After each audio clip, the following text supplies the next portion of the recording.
Now, you said this in a letter to President Obama recently. The system of foreign aid is broken. I urge you to reverse the decision to release aid to Egypt and to hold all aid until such time as the politically motivated prosecution of U.S. citizens has ended. The last part of that has to do with these Americans who are held captive, later released, but you say still they are pursuing prosecution of them. But the first part about your statement is intriguing. The system of foreign aid is broken.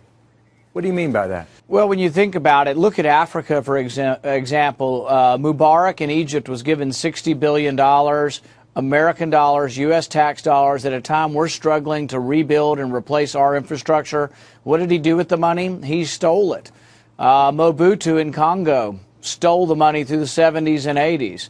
Mugabe in Rhodesia and Zimbabwe stole the money. The people don't get anything. The people have no running water and electricity, and yet some of these dictators have some of the most lavish mansions throughout the world. We set out to help 19 countries. We're helping 107. We've spent $146 billion. With that money, we bought a $2 million yacht for Haile Selassie. We bought dress suits for Greek undertakers, extra wives for Kenya government officials. We bought 1,000 TV sets for a place where they have no electricity. There is a doctor in Pakistan by the name of Shakil Afridi. He's been identified as a doctor who helped us with information in order to get bin Laden. The Pakistan government has now put him in prison for 33 years. I think this is an abomination. 33-year sentence, does that come as a surprise to you? No, look, this is not the tribal justice system is nothing that an American would recognize, right? Now, while we can't tell countries what they must do with their internal affairs, we certainly don't have to reward them with taxpayer money when they put someone in prison who is attempting to help America. Pakistan receives more than $2 billion from the U.S. this year alone. My point and my message to Pakistan, if you want to be an ally, act like it. Putting this man in prison for 33 years for helping America get bin Laden, which Pakistan was ostensibly supposed to be doing, is a real travesty of justice. So during your presidency, you never knew where he was? No, never. Absolutely. So now this doctor's in prison for 33 years, and how does President Obama respond?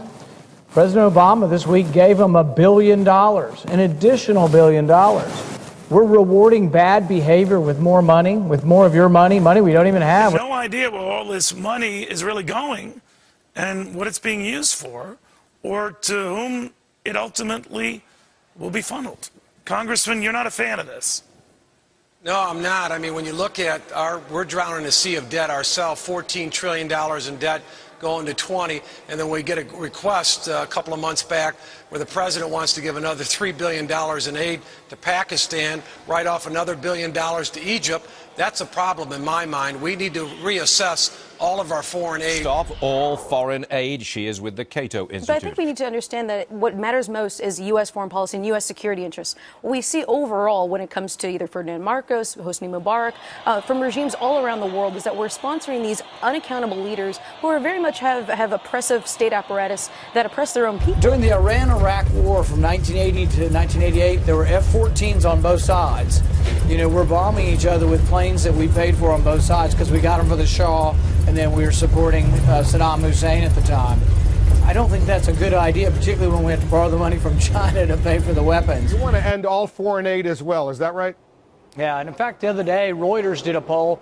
71% of the American people agree with me that when we're short of money, when we can't do the things we need to do in our country, we certainly shouldn't be shipping the money overseas. I'm all for cooperating with Pakistan. I hope they will continue to work with us, but you shouldn't have to buy your friends. Foreign aid has been estimated that 70% of foreign aid is stolen off the top by corrupt, autocratic dictators in Africa and various other places. We just can't do it anymore. The debt is all-consuming, and it threatens our well-being as a country. The system of foreign aid is broken.